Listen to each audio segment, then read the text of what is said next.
ये पूरे षड्यंत्र के पीछे बीजेपी बहुत बड़ा रोल निभाई है। उसमें कांग्रेस के आरएसएस संघ से उठे हुए लीडर्स को इस्तेमाल करते हुए, कांग्रेस के जेडीएस के संघ से उठे हुए लीडर्स का इस्तेमाल करते हुए ये आज है ये सरकार, कल गिरेगी। हम खुले अल्फाज में बोल रहे हैं, कल गिरेगी। जब गिरेगी तब क्या करेंगे? सभी के तलवे चढ़ते रहेंगे। एनआईए का गलत इस्तेमाल बंद करो, बंद करो, बंद करो। के गुस्ताखाने रसूल के ताल्लुक से डीजी हल्ली में एक वायलेंस हुआ था। उस वायलेंस को लेकर के एनआईए सीसीबी की एक फैक्ट फाइंडिंग रिपोर्ट आई। उसके अंदर पता चला कि वहाँ पर मुस्लिम नौजवानों को कम और कांग्रेस और जेडीएस के लीडर्स का ज़्यादा हाथ है। भाजपा सरकार मुर्दाबाद, मुर्दाबाद, मुर्दाबाद। गवर्नमेंट की एजेंसीज का मिसयूज करना बंद करो, बंद करो, बंद। Social democratic party of India Karnataka आज पूरे कर्नाटका में प्रोटेस्ट कर रही है। उसी हिसाब से जो है ना, हम आज गुलबर्गा के अंदर एसडीपीआई की जानिब से एक प्रोटेस्ट कर रहे हैं। आज के प्रोटेस्ट का असल मकसद हम, जैसे कि आप लोगों को मालूम है कि गुस्ताखाने रसूल के ताल्लुक से डीजी हल्ली में एक वायलेंस हुआ था। उस वायलेंस को लेकर के एनआईए और सीसीबी ने बहुत सारा इंक्वायरी किया। तकरीबन उसके अंदर जो है ना, तकरीबन मुसलमानों को भी अरेस्ट किया था, वहाँ के जो नौजवान हैं उन लोगों को अरेस्ट किया था। फिर उसके बाद सीसीबी की एक फैक्ट फाइंडिंग रिपोर्ट आई। उसके अंदर पता चला कि वहाँ पर मुस्लिम नौजवानों को कम और कांग्रेस और जेडीएस के लीडर्स का ज़्यादा हाथ है। तो ये तमाम चीज़ें जो है ना, सीसीबी ने पूरा इसको क्लियर किया था। फिर उसके बाद बीजेपी गवर्नमेंट ने सेंट्रल से जो है ना एनआईए की इसकी इन्वेस्टिगेशन के लिए भेजा, जो कि एक जिस तरीके से आप लोग देख रहे हैं कि बीजेपी हर एक एजेंसीज़ को गलत इस्तेमाल कर रही है, ईडी होने दो या एनआईए होने दो। तो उसी हिसाब से एनआईए को एसडीपीआई के तकरीबन लीडर्स के घरों तक ऑफिसों में छापा मारा गया और वहाँ से भी उन्हें कुछ भी नहीं मिला। फिर उसके बाद एनआईए बीजेपी के एक प्रेशर में आकर के, सेंट्रल गवर्नमेंट के प्रेशर में आकर के बेंगलुरु के जो डिस्ट्रिक्ट प्रेसिडेंट है एसडीपीआई को, उस एसडीपीआई के तो उन्हें अरेस्ट किया गया है। तो उसके ख़िलाफ़ आज ये प्रोटेस्ट है। हमारा डिमांड है कि जितने लोगों के ऊपर भी यूएपीए जैसे गलत चार्जेस लगाए हैं उसको हटाया जाए और एनआईए का गलत इस्तेमाल करना बंद करे।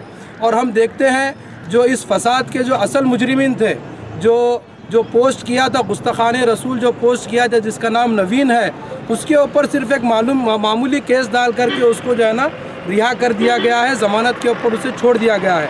और वहाँ पर बीजेपी सरकार जो सत्ता में आ गई है, जो किसानों के आंदोलन को भटकाने के लिए कभी पॉपुलर फ्रंट को या फिर कभी एसडीपीआई को निशाना बना रही है, ताकि लोगों का दिमाग, लोगों का जो कंसंट्रेशन है वहाँ से हट जाए।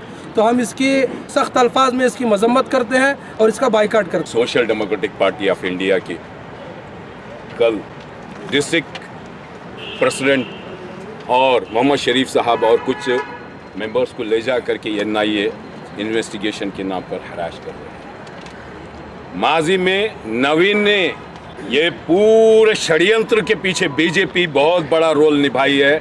उसमें कांग्रेस के आरएसएस संघ से उठे हुए लीडर्स को इस्तेमाल करते हुए, कांग्रेस के जेडीएस के संघ से उठे हुए लीडर्स का इस्तेमाल करते हुए उसने प्रोफेट मोहम्मद सल्लल्लाहु अलैहि वसल्लम के बारे में गलत चीज़ों को उसने मीडिया के अंदर शाये किया था, जिसकी वजह से वो फसाद भड़का। और वो फसाद की वजह से आज सीसीबी ने इन्वेस्टिगेट किया। सीसीबी ने ये माना कि हाँ, इसके पीछे बहुत बड़ी कॉन्स्पिरेसी हुई है, जो इनोसेंट्स जेल में आ गए हैं, ये माना। लेकिन फिर बाद में एनआईए ये इंटरवेन करके ये किसी के प्रेशर पर, अगर पॉलिटिकल पावर का प्रेशर इस्तेमाल किया जा रहा है, तो मैं ये बताऊं, भारत की किसी भी इंडिविजुअल एजेंसीज का मिसयूज करना भी गैर कानूनी है। ये भारत के संविधान के अंदर, ये भारतीयों के अगेंस्ट अगर उसका मिसयूज किया जा रहा है, ये भी गैर संवैधानिक है। हम एनआईए से रिक्वेस्ट करते हैं, गुजारिश करते हैं कि आप लोग जिस डायरेक्शन में जा रहे हैं, किसी के प्रेशर में जा रहे हैं, ये भारत के लिए अच्छा नहीं है, ये भारत जनता के लिए अच्छा नहीं है। भारत की किसी भी लेवल में बेहतरी के लिए आप लोग काम नहीं कर रहे हैं। आपकी रिस्पॉन्सिबिलिटी है भारत के लिए, भारत की जनता के लिए। आपने वो रास्ता भटका है। हम आपसे रिक्वेस्ट करते हैं, गुजारिश करते हैं, किसी के प्रेशर में, कितने साल तक का प्रेशर में आएंगे आप लोग? ये आज है ये सरकार, कल गिरेगी। हम खुले अल्फाज में बोल रहे हैं कल गिरेगी, जब गिरेगी तब क्या करेंगे? सभी के तलवे चढ़ते रहेंगे। आपको इंडिपेंडेंट एजेंसीज बना करके भारत की जनता ने आपको एजेंसीज बनाई है। ये इलेक्ट करके रिप्रेजेंटेटिव्स थोड़े दिन 5 साल के लिए रहते हैं, जनता 5 साल के लिए नहीं रहती। ये ज़मीन धरती ख़त्म होने तक के रहती है। मैं रिक्वेस्ट करता हूँ NIA से कि आप लोग कोई भी ऐसा इक़दाम ना करें। हम लोग फेयर एंड क्लियर आपको इन्वेस्टिगेशन करने के लिए सपोर्ट कर रहे हैं। Social democratic party of India का हर लीडर आपको 100% सपोर्ट कर रहा है। आप अगर वो डायरेक्शन छोड़ करके किसी के प्रेशर में काम कर रहे हैं तो ये बात आप भी जान लें कि ये अच्छा नहीं कर रहे हैं, ये भारत के हित में नहीं कर रहे हैं। किसी लल्लू टप्पू के हित में अगर कर रहे हैं तो वो देश के लिए अच्छा नहीं है। हमारा मुतालबा है और ये भारत की सरकार को भी हम इस मंच से मैं आग्रह करना चाहता हूँ, आप किसानों के बारे में क्या कर रहे हैं, आम नागरिकों के बारे में क्या कर रहे हैं, बेटियों के बारे में क्या कर रहे हैं? और लव जिहाद के नाम पर आप एक कानून बना करके लेके आकर के यूपी के अंदर आप वावेला मचा करके रखा हुआ है। मासूम इनोसेंट्स को लेके जा करके अरेस्ट करके जेलों में डाल रहे हैं। कई बेटियों को गैर ज़रूरी के ज़बरदस्ती के टार्चर करके उनको किसी जगह रख करके उनके हमल को, उनकी प्रेगनेंसी को गिरा रहे हैं आप लोग। ये किस तरह का आप लोग देश को चला रहे हैं? क्या यही दिन अच्छे थे आपके जो आपने लोगों के सामने पेश किया था?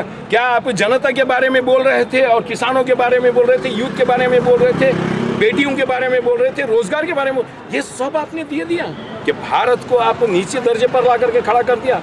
मैं आग्रह करता हूं, अगर इस तरह की हरकत अगर आप कर रहे हैं तो social democratic party of India कल भी न झुकी थी, ना आज भी झुकेगी, कल भी नहीं झुकेगी। हम चैलेंज के साथ आपके साथ कदम ब कदम आपके आगे बढ़ेंगे। और आपको इस बात से यहाँ से आह्वान देना चाहता हूँ कि अगर आप लोग अपने पोजीशंस को, पोस्ट को समझ करके अगर भारत को चलाएंगे तो वो भारत के लिए हित में भी अच्छा होगा, भारत की जनता के हित में भी अच्छा होगा, यहाँ की जमहूरियत डेमोक्रेसी के हित में भी अच्छा होगा, कानून के हित में भी अच्छा होगा। अगर नहीं करेंगे तो ये जनता आपको माफ़ नहीं करेगी। ये आपने नारा दिया था, आपको मैं बताता हूँ, ये जनता बिल्कुल आपको माफ़ नहीं करेगी। आने वाले दिन आपके सख्त गुजरेंगे और इस देश से शायद आपको निकलना भी पड़ेगा। 5 साल की आपकी मियाद होती है, 5 साल से ज़ायद आपकी मियाद नहीं होती है। ये जनता पूरी तरह से आंख, अकल और सारी चीज़ें खोल करके देख रही है।